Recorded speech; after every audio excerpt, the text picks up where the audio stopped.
You ask Tiger to solve. This deals with linear equations with one unknown. The final result is x equals 14.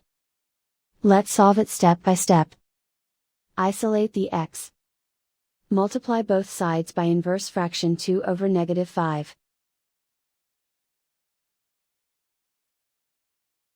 Move the negative sign from the denominator to the numerator.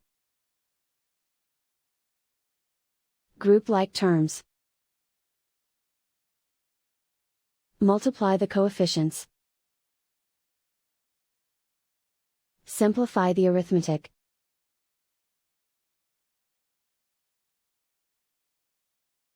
Move the negative sign from the denominator to the numerator.